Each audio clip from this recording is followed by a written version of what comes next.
Selamat datang di channel kami, jangan lupa like dan subscribe channel di bawah ini.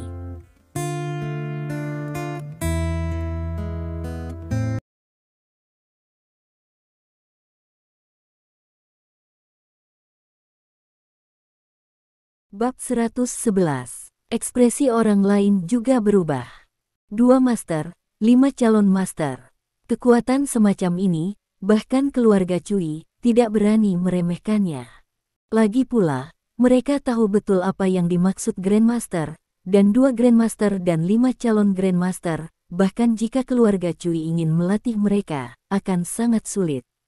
Dan sekarang, 2 Grandmaster dan 5 calon Grandmaster semuanya dibunuh oleh Zhao Sanhe itu. Bagaimana ini bisa terjadi? Mungkinkah Zhao Sanhe adalah master yang hebat? Kalau tidak, bagaimana mungkin membunuh 2 Grandmaster dan 5 calon Grandmaster? Paman, pikirkan 2 kali, kita tidak menghabiskan terlalu banyak energi di tempat kecil seperti Laut Cina Timur. Jika Chen Xiaodao mengambil kesempatan, keluarga Cui kita akan berada dalam masalah. Petik 2. Cui Ze dengan ramah mengingatkan. Betulkah? Mendengar kata-katanya, kemarahan Cui Jianhua berangsur-angsur mereda. Dia tidak bodoh untuk duduk di posisi patriark, tentu saja dia mengerti kebenaran ini. Meskipun keluarga Cui adalah keluarga besar di utara, ada banyak musuh, dan yang paling ditakuti adalah gerbang pisau kecil. Dapat dikatakan bahwa setiap kali keluarga Cui kehilangan titik kekuatan, tekanan yang dibawa oleh gerbang pisau akan lebih berat. Sekarang, masalah ini bukan lagi tuan dari patriarknya. Anda harus berkonsultasi dengan orang tua itu. Ayah, kamu harus membalaskan dendam Wang Wu. Cui Fang bergegas, memeluk lengan Cui Jianhua, menangis dan memohon. Cui Jianhua telah benar-benar tenang. Dia menghibur Cui Fang dan berkata dengan suara yang dalam, masalah ini masih perlu dipertimbangkan dalam jangka panjang.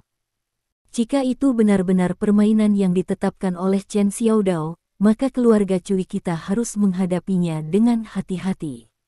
Aku harus melakukannya. Temukan orang tua itu. Setelah berbicara, dia berbalik dan pergi. Rumah keluarga Cui ini menempati area yang sangat luas, mencakup lebih dari 600 hektar. Di kedalaman manor, ada danau buatan. Danau itu jernih dan dalam, tanpa dasar. Pada saat ini, di tepi danau, seorang lelaki tua sedang duduk di sana. Orang tua itu penuh dengan rambut beruban, tetapi penampilannya tidak terlalu tua. Pada pandangan pertama, dia pikir dia baru berusia 50-an. Namun nyatanya, ia telah melewati zaman purba.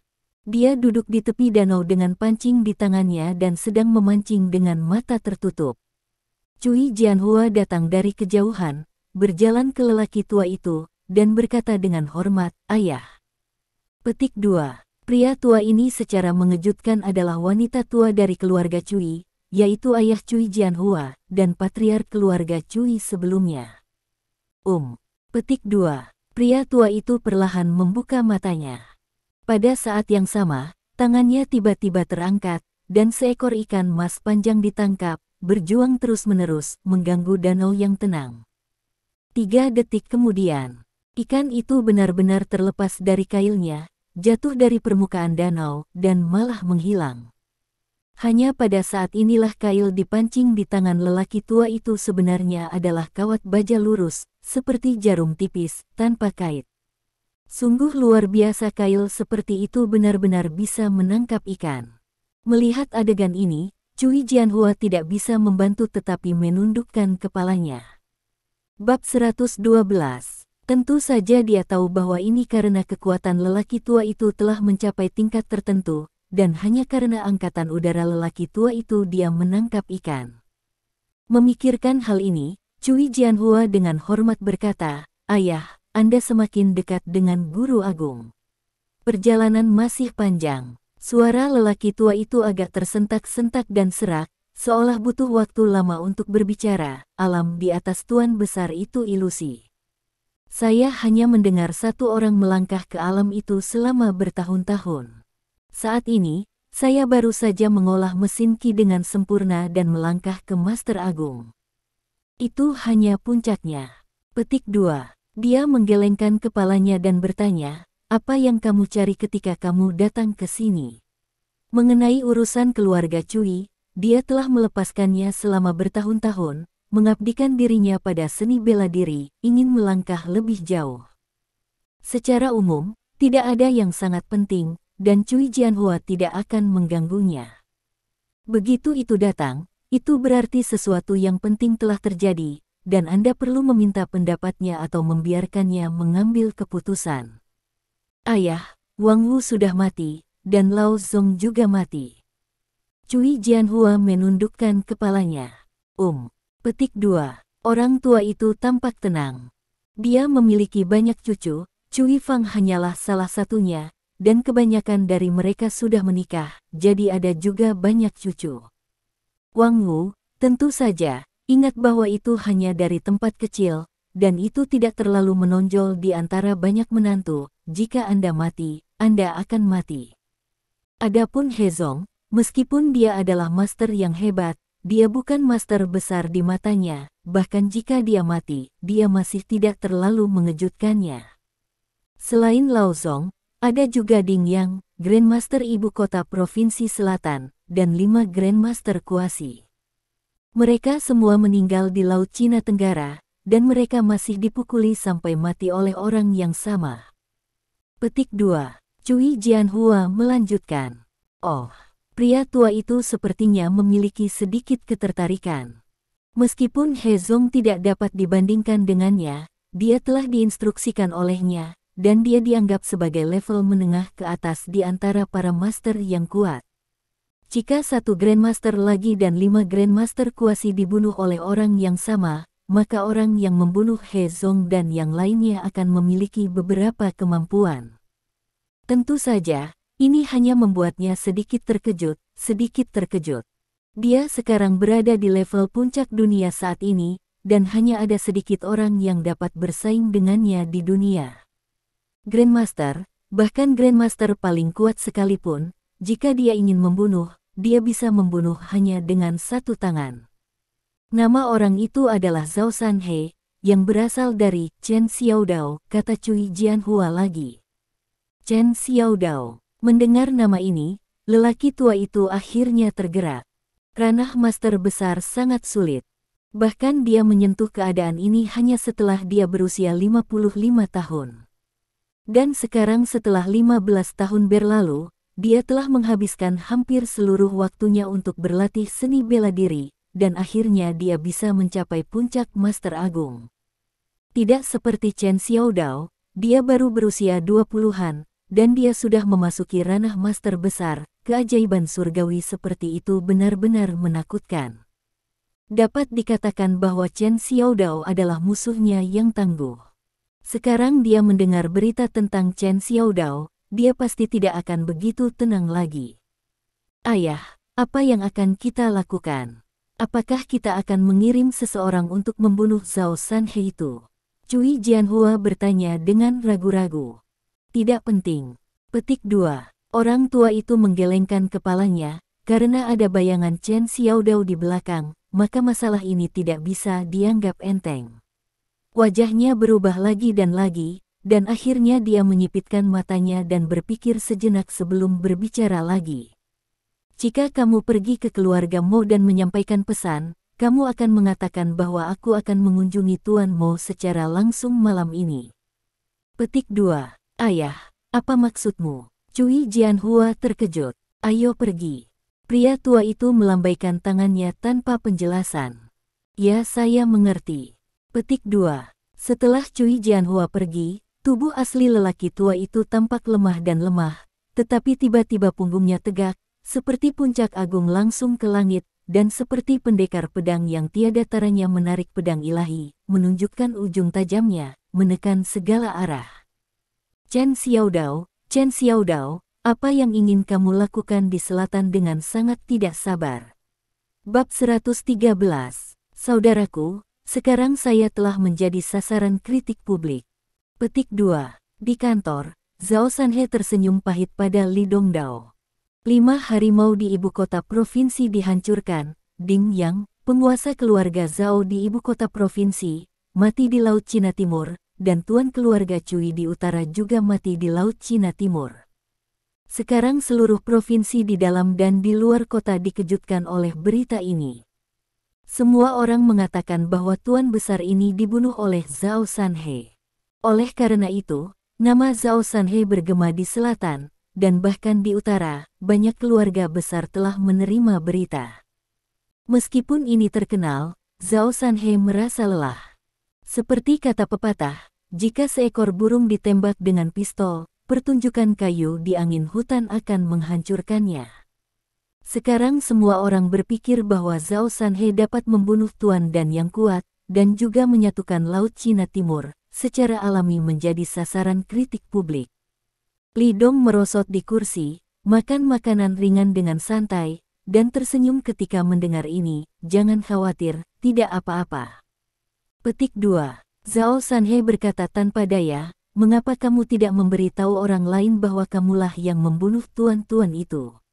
Menurutnya, Li Dong dapat dengan mudah membunuh pembangkit tenaga listrik tingkat master, dan kekuatannya tak terduga. Jika dia mengumumkan identitasnya, siapa yang berani datang ke Laut Cina Timur untuk mencari kesalahan di masa depan? Selain itu, Li Dong mengumumkan keberadaannya dan memasuki ibu kota provinsi di masa depan, itu akan jauh lebih merepotkan. Belum waktu yang tepat. Petik 2. Li Dong berkata dengan acuh tak acuh, tata letak pisau di sisi utara belum selesai. Tidak ada gunanya mengumumkan keberadaanku sekarang. Petik 2. Zhao Sanhe mengangguk, dan berhenti mengajukan lebih banyak pertanyaan. Jika bukan karena Li Dong, dia akan benar-benar ditakuti oleh begitu banyak orang. Tapi dengan Li Dong, Zhao Sanhe tidak takut sama sekali. Oke, kamu bersihkan dan pergi ke ibu kota provinsi sesegera mungkin. Kamu tidak perlu mengintegrasikan kekuatan yang ditinggalkan oleh Wang Xiaoyun, kamu hanya perlu melakukan satu hal. Petik 2. Li Dong berkata perlahan, itu untuk merekam keluarga dan kekuatan yang membagi industri-industri itu, dan menungguku pergi dalam beberapa hari, dan kemudian menghitungnya bersama mereka. Petik 2. Kata-kata jatuh. Mata Zhao Sanhe berbinar tiba-tiba. Li Dong berkata sebelumnya bahwa dia akan pergi ke ibu kota provinsi dalam waktu dekat, tapi dia tidak menyangka akan secepat ini. Ini berarti bahwa grup Lin akan berkembang lagi dan pergi ke ibu kota provinsi. Jangan dipikirkan, pasti akan ada badai berdarah saat itu. Zhao Sanhe tidak bisa menahan diri untuk tidak menantikannya. Saatnya pulang kerja lagi. Li Dong dan Lin Yurou bergegas pulang. Tapi kali ini bukan Li Dong yang mengemudi, tapi Lin Yurou. Lin Yurou sudah mengikuti tes SIM ketika dia masih kuliah. Tetapi setelah dia keluar dari masyarakat, dia tidak pernah memiliki kesempatan untuk mengemudi. Sekarang dia mengemudi di jalan lagi, dia tidak bisa menahan perasaan sedikit gugup, mengemudi sangat lambat. Namun, dengan instruksi Li Dong, dia dengan cepat terbiasa. Mobil ini agak besar, tidak sama dengan gerbong yang saya pelajari sebelumnya, jadi saya tidak terbiasa. Lin Yurou menatap jalan di depan dengan penuh perhatian, apik, dan jujur. Baiklah, kalau begitu aku akan mengajakmu membeli yang lebih kecil besok. Li Dong menyentuh dagunya, bagaimana kalau membeli mobil sport yang lebih kecil? Hah, tidak perlu.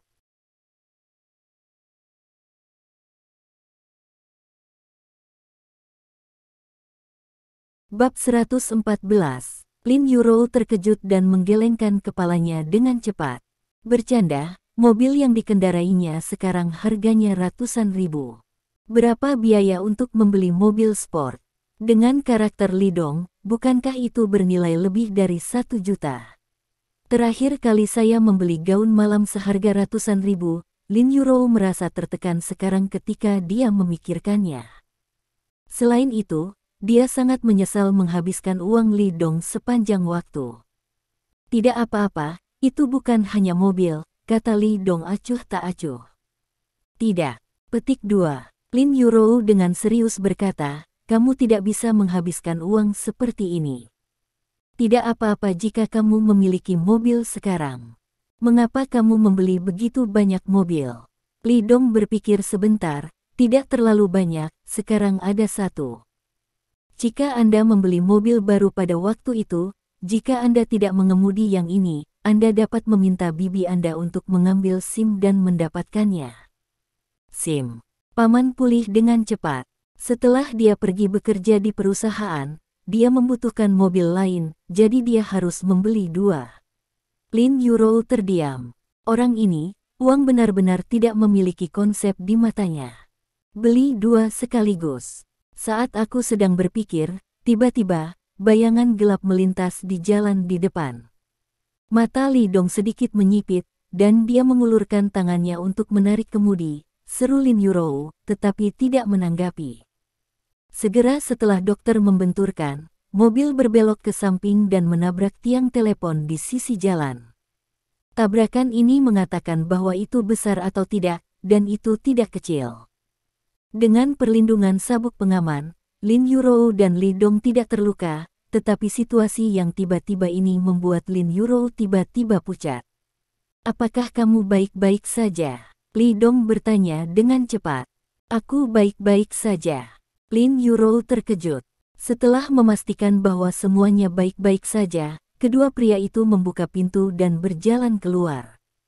Ketika saya turun dari mobil, saya melihat seekor anjing corgi ambruk di tengah jalan, menggigil, tetapi sepertinya tidak menabraknya.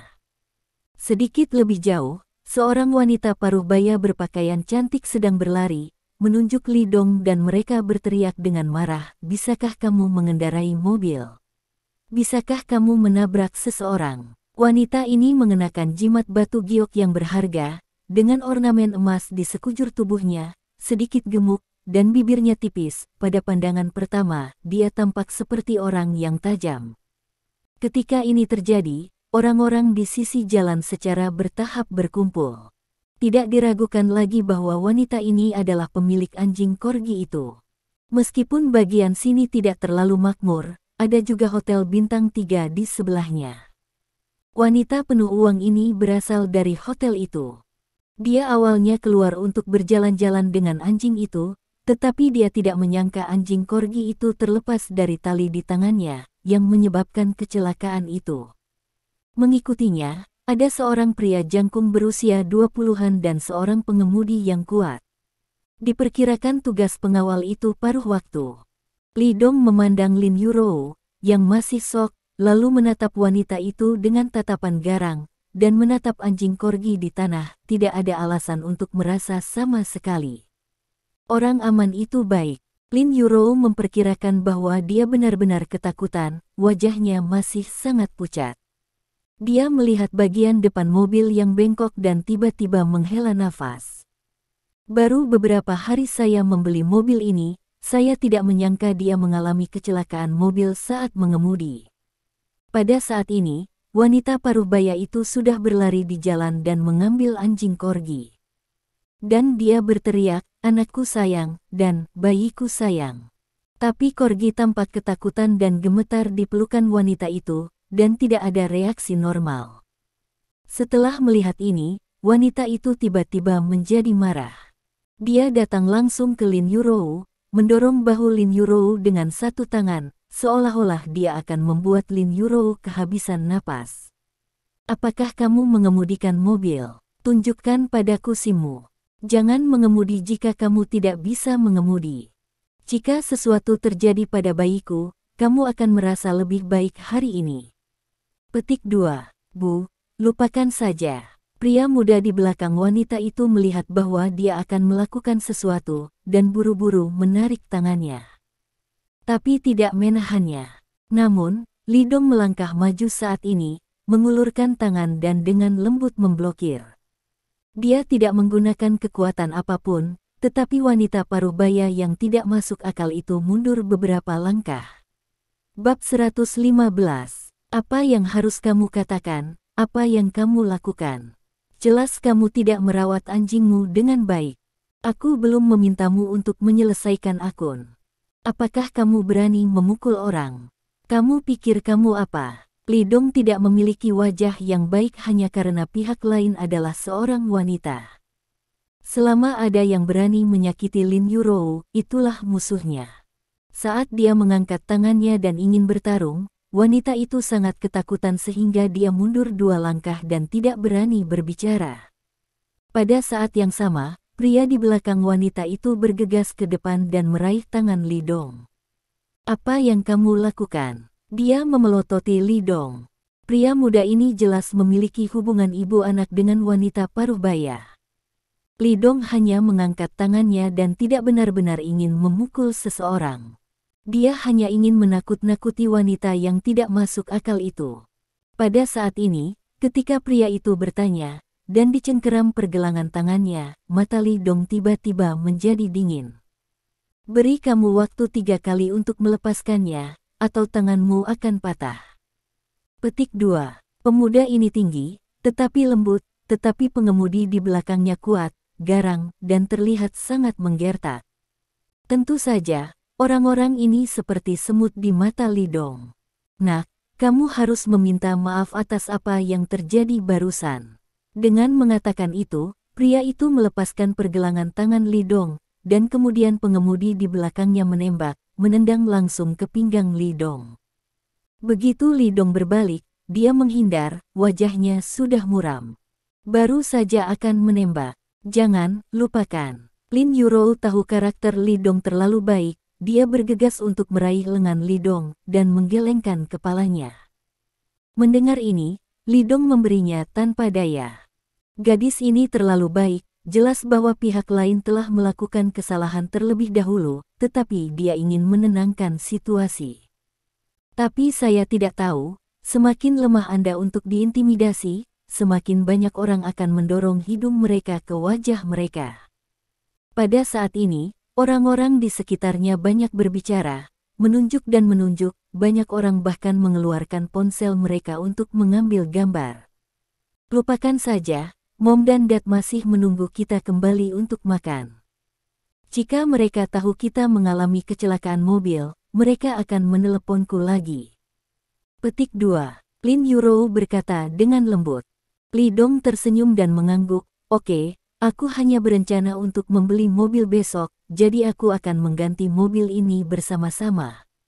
Lin Yurou tiba-tiba menolak untuk mematuhi, dan menggelengkan kepalanya dengan cepat. "Itu tidak akan berhasil, bawa saja mobil ini untuk diperbaiki, tidak perlu mengubahnya." Petik 2. Mari kita bicarakan besok. Li Dong memutar matanya. Wanita ini pandai dalam segala hal, tetapi terlalu penting untuk uang. "Kami masih memiliki sesuatu untuk dilakukan, dan Anda harus memiliki sesuatu yang mendesak. Bagaimanapun, insiden ini adalah kecelakaan. Saya bertanggung jawab atas hilangnya tiang telepon dan mobil ini. Bagaimana dengan sisanya?" Li Dong menatap wanita paruh baya itu dan berkata ringan. Karena Lin Yurou menyuruhnya untuk melupakan, maka dia melakukannya. Hanya saja dia kehilangan mobil, dan Li Dong tidak peduli. Selama orang baik-baik saja. Ketika kata-kata itu jatuh, pemuda itu hendak menganggukkan kepalanya. Bab 116. Namun, wanita paruh baya di belakangnya berteriak, "Apa artinya berhenti di sini? Kamu pria yang tidak berbudi, apa yang kamu lakukan jika kamu mendorongku? Xiao Wen, panggil pamanmu dan biarkan dia datang." Ketika dia mengatakan ini, tidak hanya Li Dong, tetapi juga alis Lin Yurou mengerutkan kening, dan dia tidak bisa menahan perasaan sedikit marah. Lin Yurou hanya tidak ingin dipusingkan dengan hal-hal, tapi dia tidak takut pada hal-hal sekarang. Sejak menjadi manajer umum grup Lin, pandangan dunia Lin Yurou telah mengalami perubahan luar biasa, tetapi dia bukan lagi wanita lemah yang diganggu. Untungnya, pemuda bernama Xiao Wen buru-buru menghentikannya. "Bu, jangan bicarakan itu. Kejadian ini awalnya disebabkan oleh anjing kita yang tidak optimis, jadi tidak ada yang terluka.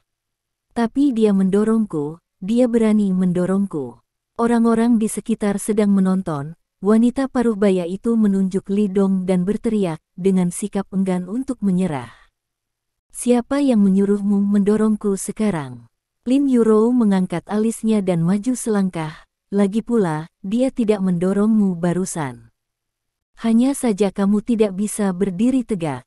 Bisakah kamu menyalahkan orang lain untuk ini? Dia bersedia menyelesaikan semuanya, wanita ini terlalu tidak masuk akal. Bu, lupa, kata pemuda itu buru-buru. Apa-apaan ini? Aku baru saja bertemu Ahu di hotel. Area ini ditutupi olehnya. Xiao Wen, kamu tidak bisa terlalu lurus. Kamu dipersilakan untuk orang seperti ini, terutama penampilan seperti ini terlihat seperti rubah. Wanita anakku, mungkin dia akan minum obat dan menjadi ayam di masa depan. Aku mengajarinya atas nama orang tuanya, jangan sampai dia tidak tahu bahwa langit begitu besar. Wanita itu mencibir. Ketika kata-kata itu jatuh, Li Dong bergerak. Terkunci. Dia menamparnya secara langsung dan menamparkan wajah wanita itu dengan keras. Apa? Wanita paruh baya itu berteriak, dan terhuyung mundur oleh tamparan Li Dong, dan jatuh ke tanah. Yang terbaik adalah menjaga mulutmu tetap bersih, itu tidak akan sesederhana tamparan lain kali. Li Dong berkata dengan dingin. Apakah kamu berani memukulku? Apakah kamu berani memukulku? Aku ingin seseorang membunuhmu. Wanita paruh baya itu menutupi wajahnya, menatap Li Dong dengan tak percaya, dan berteriak. Wajah pemuda dan pengemudi di belakang juga berubah. Terutama pengemudinya meraung dan menendang ke arah Li Dong, kamu mencari kematian. Petik 2. Ledakan. Tapi, saat berikutnya, tidak ada yang melihatnya, dan pengemudi itu terbang kembali dengan kecepatan lebih cepat. Dia jatuh ke tanah dengan keras, memegangi perutnya dan meratap. Tidak ada yang bisa melihat apa yang terjadi. Panggil seseorang. Ya, karena kamu ingin bermain, maka aku akan menemanimu bersenang-senang. Li Dongdan tertawa. Meskipun Li Dong membenci masalah, dia tidak pernah takut akan masalah. Yah, panggil seseorang, lalu kamu telepon, aku ingin melihat apa yang bisa kamu panggil. Petik 2. Wanita paruh baya itu bangkit dari tanah dengan wajah tertutup, lalu mengeluarkan ponselnya dan memutar nomor. Halo, Ahu, ini aku Bibi Wu. Aku berada di Regent Hotel dan bertemu dua orang. Mereka hampir membunuh anjingku saat mengemudi, dan sekarang mereka menamparku. Petik 2. Wanita itu menatap Li Dong dan Lin Yurou dengan kejam, dan mulai memanggil orang-orang. Kamu bawa beberapa orang, ya, bawa 50 orang. Petik 2. Dari percakapan itu, dia jelas menganggap Li Dong dan Lin Yurou sebagai anak muda biasa di masyarakat. Nada rendah hati itu terdengar sama dengan orang-orang yang berada di bawah tanah, penuh kemenangan. Untuk adegan ini, Li Dong menonton dengan penuh minat. Pada saat ini ponsel Lin Yurou berdering, dia mengeluarkannya dan melihat bahwa Liu Jing menelepon, dan dia terhubung. Hei, Bu, aku sedang dalam perjalanan dengan Li Dong. Kamu sudah selesai memasak, begitu cepat. Tanda tanya. Oke, begitu, kita akan segera sampai. Petik 2. Pulang untuk makan malam. Saya pikir Anda tidak bisa pergi hari ini. Wanita paruh baya mendengus dingin. Lin Yurou menutup telepon, hanya mendengar kata-kata wanita paruh baya ini. Dia menjadi sedikit kesal. Bagaimana wanita ini bisa begitu tidak masuk akal dan masih meminta orang untuk membuat masalah? Jadi, dia berkata kepada Li Dong, kalau begitu aku juga akan menjadi laki-laki. Petik 2. Bab 117. Li Dong tersenyum dan mengangguk, oke. Petik 2. Lin Yurou menemukan nomor Zhao Sanhe dari nomor telepon dan memutarnya secara langsung. Saudara Zhao, saya Yurou, dan saya kembali setengah jalan dengan Li Dong. Ya, pihak lain menyuruh orang untuk datang dan memukul kami. Kami di sini di Regent Hotel. Petik 2. Ketika orang-orang di sekitar melihat bahwa kedua belah pihak mulai memanggil, mereka tampaknya berkelahi setelah beberapa saat, dan tiba-tiba menjadi jarang. Kedua satpam Hotel Bintang 3 itu melihat bahwa ada kecelakaan mobil, jadi mereka berlari untuk melihat apa yang terjadi, tetapi mereka langsung dimarahi oleh wanita paruh baya yang marah. Tampaknya wanita itu tinggal di hotel itu baru-baru ini, dan kedua penjaga keamanan tahu dia memiliki kesabaran. Butuh waktu sekitar 5 menit. Sekelompok orang datang langsung dari sisi jauh jalan dan menyeberang jalan dengan kuat. Kepala adalah pria yang kuat, yang tampaknya berotot. Bolak-balik. Wanita di seberang memberi isyarat kepadanya, "Hei, ini." Kemudian dia berbalik untuk melihat Li Dong dan Lin Yurou, mencibir, "Kenapa orang-orangmu belum datang?" Dalam beberapa saat, sekelompok orang berkerumun di sekitar sini, dan pria yang dikepalai itu menyapa wanita paruh baya itu. Dan perkenalkan seorang pria yang jelas-jelas lebih tinggi darinya kepada wanita paruh baya itu. Pria itu tidak tinggi, dia terlihat sedikit lembut, mengenakan celana jeans dan lengan pendek hitam. Meskipun penampilannya terlihat sedikit lembut, tetapi berdiri di sana dengan dingin saat ini, itu memberi orang napas dingin. Melihat Li Dong dan Lin Yurou, yang dikelilingi oleh mereka, ekspresi mereka tidak berubah, pria itu tidak bisa menahan cemberut sedikit. "Bibi Wu, ini saudara Meng kita. Sejujurnya, di Laut Cina Timur ini, ada hal-hal yang aku tidak bisa tangani, tetapi tidak ada hal yang tidak bisa dilakukan saudara Meng." Petik 2. Kakak Meng, aku sudah memberitahumu sebelumnya bahwa pamanku membuka perusahaan di ibu kota provinsi. Ini bibiku. Ini putranya Xiao Wen. Dia lulus dari sekolah pascasarjana. Xiao Wen, ini kakak Meng. Pria bernama Ahu tampaknya memiliki hubungan yang sangat baik dengan pria bernama Meng, dan dia menggelengkan bahunya. "Haha, halo, kakak Meng, Xiao Wen, katakan halo." Wanita paruh baya itu tersenyum dan mengulurkan tangannya.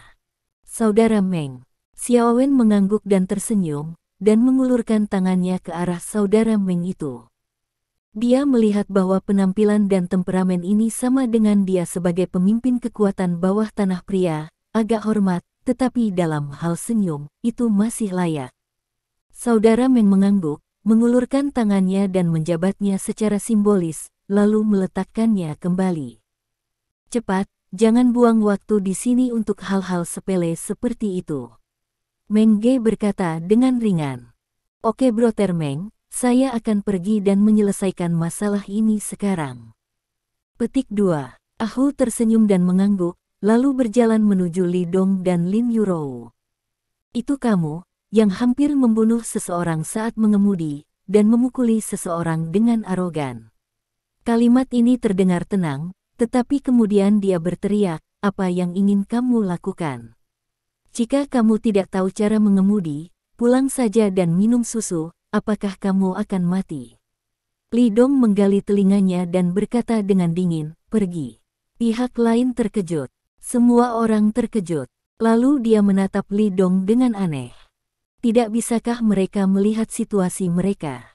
Apakah Anda tidak melihat lusinan orang di sekitar Anda? Beraninya kau menyuruhku pergi?" Ahu merasa bahwa Yang Mulia telah diprovokasi. Dia berjalan bolak-balik 2 langkah di tempat, dan kemudian menamparkan wajah Li Dong. "Drafting, kamu mencari kematian." Petik 2. Terkunci. Bab 118. Kemudian, Li Dong meraih pergelangan tangannya sekaligus. Tidak ada yang bisa melihat bagaimana Li Dong bergerak. Sangat bagus, di Laut Cina Timur, kamu adalah orang pertama yang berani memukul dan memarahiku." Petik 2. Li Dong mengangguk, "Saya harap Anda tidak berlutut di tanah memohon belas kasihan nanti." Petik 2. Grandmaster tidak boleh dipermalukan, God of War, apalagi dipermalukan. Orang ini sebenarnya berani menyerangnya, dan dia kasar, dan dia harus dihukum sebagaimana mestinya. "Memohon belas kasihan, lelucon, apa kamu?" Ahu berkata dengan dingin, dan pada saat yang sama dia mencoba melepaskan diri. Tetapi dia segera menemukan bahwa bahkan jika dia mencoba yang terbaik, dia tidak bisa menyingkirkan tangan lawannya. Wajah Ahu sedikit berubah, dia berhenti melepaskan diri, dan tangannya yang lain mengepal, memukul dada Li Dong. Ledakan. Li Dong terbang keluar, dan Ahu terbang terbalik. Namun, kekuatan kakinya tidak besar, Ahu hanya jatuh ke tanah dan mengalami sedikit trauma. Saudara-saudara, orang ini telah berlatih, mari kita pergi bersama. Ahu berkata dengan keras.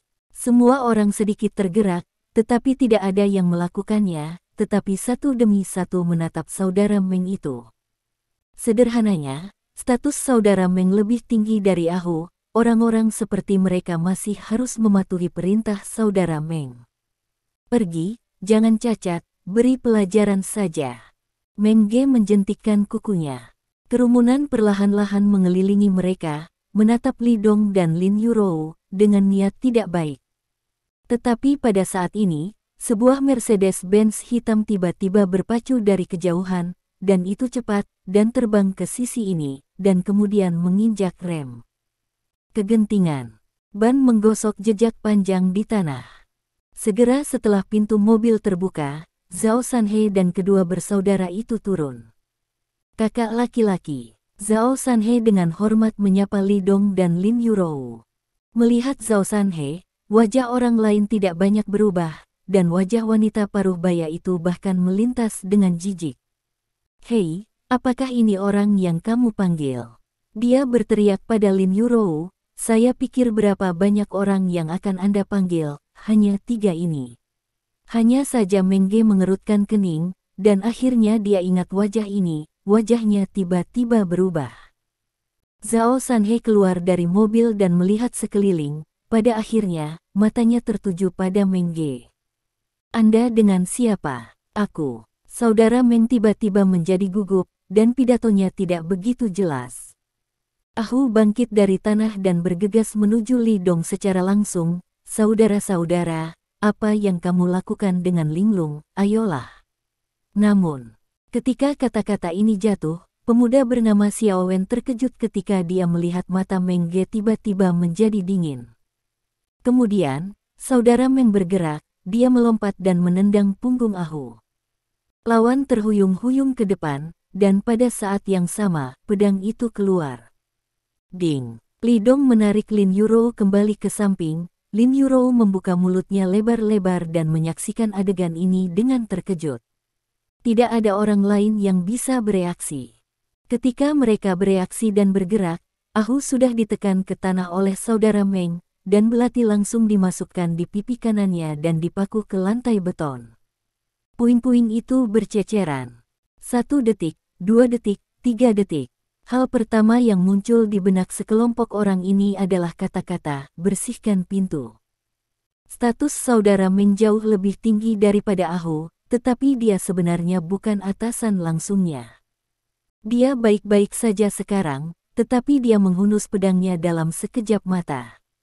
Dalam adegan ini, semua orang tidak bisa tidak berpikir bahwa Ahu lah yang telah berkhianat, dan bahwa dia akan diperlakukan seperti ini. Namun, bahkan jika itu membuka pintu, itu tidak boleh di jalan di mana orang datang dan pergi. Bab 119. Ibu dan anak itu sama-sama tercengang ketika melihat pemandangan ini, sama sekali tidak jelas tentang situasinya. Bagaimana situasinya? Meng, kakak Meng. Nafas panas menerpa belati di sisi wajahnya, dan Ahu merasa tidak bisa mengendalikan nada suaranya. Apa yang kamu lakukan? Aku tidak melakukan apapun untuk perusahaan, kamu. Anda. Dia menelan ludah, dan keringat dingin turun. Aku bukan saudaramu, dan aku tidak berencana melakukan apapun. Petik 2. Saudara Meng mencabut belati, memandang Ahu dengan dingin, lalu berdiri. Di bawah mata semua orang, Meng Ge perlahan berjalan dan berlutut langsung ke arah Zhao Sanhe. Tuan Zhao. Dia menundukkan kepalanya, seperti anak sekolah yang melakukan kesalahan. Lihat ke atas. Zhao Sanhe berkata dengan dingin. Zhao Sanhe sangat marah sekarang. Di wilayahnya sendiri, kakak tertua sebenarnya dikelilingi oleh saudara-saudaranya sendiri. Memalukan. Kakak Meng mengangkat kepalanya, masih tidak berani menatap tatapan Zhao Sanhe. Pada saat ini, ada rasa dingin di hati Meng, seolah baskom berisi air mengalir dari ujung kepala sampai ujung kaki. Dia tidak lupa bahwa Tuan Zhao baru saja turun dari mobil dan meminta pria itu untuk menjadi kakak laki-laki tertua. Kakak tertua Zhao. Kakak laki-laki tertua, kakak laki-laki tertua, kakak laki-laki tertua. Ini sudah berakhir, dia punya masalah besar. Terkunci. Zhao Sanhe tidak berbicara omong kosong. Dia menamparnya dan merontokkan salah satu gigi Mengge. Dia melemparkan dirinya ke tanah, berdarah dari mulutnya. Tapi dia dengan cepat bangkit lagi dan berlutut lagi. Aku akan bertanya lagi, dengan siapa kamu? Zhao Sanhe bertanya dengan dingin. Kakak Long. Kakak Meng menjawab dengan jujur. Zhao Sanhe mengangguk, lalu menunjuk Li Dong dan Lin Yurou, dan berkata dengan dingin, apakah kamu tahu siapa mereka untuk hal-hal yang tidak memiliki mata? Saudara Meng menggelengkan kepalanya dan mengangguk cepat. Dia tidak tahu sebelumnya, tetapi sekarang dia tahu. Dia adalah Presiden Lin, dan dia adalah kakak tertua saya. Petik 2. Zhao Sanhe perlahan berkata. Hati Brother Meng malu, dia tidak pernah menyangka akan mengalami bencana besar setelah mengikuti Ahu. Tuan Lin, kakak, maafkan aku, tapi aku tidak punya mata, dan menabrakmu dengan saudara-saudaraku. Maafkan aku. Dia terus membenturkan kepalanya, sangat keras, dan dahinya berdarah dalam sekejap, terlihat sangat mengerikan. Melihat adegan ini, semua orang tercengang. Pikiran Ahu semakin bergetar. Dia memandang Li Dong tidak percaya, tapi dia tidak menyangka orang ini berasal dari latar belakang yang begitu besar. Tidak heran pihak lain begitu percaya diri sehingga dia bahkan mengatakan barusan bahwa dia akan berlutut dan memohon belas kasihan. Sekarang, dia benar-benar ingin berlutut dan memohon belas kasihan. Berdebar. Ahu langsung berlutut dan mulai bersujud. Dahinya dengan cepat robek, darah mengalir. Melihat ini, yang lain bergegas mendekat dan berlutut. Candaan. Bahkan saudara Meng dan Ahu sangat ketakutan sehingga mereka menundukkan kepala dan memohon belas kasihan. Tidakkah mereka bergegas dan menunggu kematian? Saudaraku, bagaimana menghadapi hal-hal yang tidak memiliki penglihatan ini? Zhao Sanhe memandang Li Dong. Li Dong tidak berbicara, tetapi menatap Lin Yurou. Menurutmu bagaimana orang-orang ini harus menghadapinya? Hah? Tanya aku. Lin Yurou terkejut sejenak, dan kemudian sedikit bingung di dalam hatinya. Dia tidak berharap Li Dong membiarkan dia berurusan dengan orang-orang ini. Setelah memikirkannya dengan serius, Lin Yurou tiba-tiba merasa lega ketika dia melihat Brother Meng dan yang lainnya berlutut di tanah dan menundukkan kepala. Lupakan saja, mereka yang tidak tahu tidak bersalah, dan mereka juga tidak menyakiti kita. Lin Yurou menarik lengan baju Li Dong. Oke, dengarkan kamu, lalu lupakan. Petik 2. Bab 120. Li Dong melirik ke arah Ahu, tersenyum dan mengangguk, lalu berkata kepada Zhao Sanhe, oke, biarkan mereka semua pergi. Petik 2. Alasan mengapa dia tidak melakukan serangan kejam barusan adalah karena orang-orang ini adalah saudaranya sendiri. Kalau tidak, orang-orang ini akan terbaring di tanah dengan tangan dan kaki yang patah. Apakah kamu tidak mendengar apa yang dikatakan kakak laki-laki tertuaku? Keluar dari sini. Setelah kamu kembali, ambil inisiatif untuk mencari bosmu untuk membantumu, dan lain kali, kamu akan dikubur langsung sebagai pupuk. Petik 2. Zhao Sanhe meraung marah dan melambaikan tangannya seolah-olah akan mengusir lalat. Ya, terima kasih, Tuan Zhao, terima kasih. Kakak Meng tiba-tiba menghela nafas lega, dia berdiri dan tidak bisa menahan diri untuk tidak melihat ibu dan anak itu. Pada saat ini, matanya hampir dingin ke tulang. Apa yang akan kamu lakukan? Pria muda bernama Xiao Wen menyadari ada sesuatu yang salah dan buru-buru berdiri di depan wanita paruh baya itu.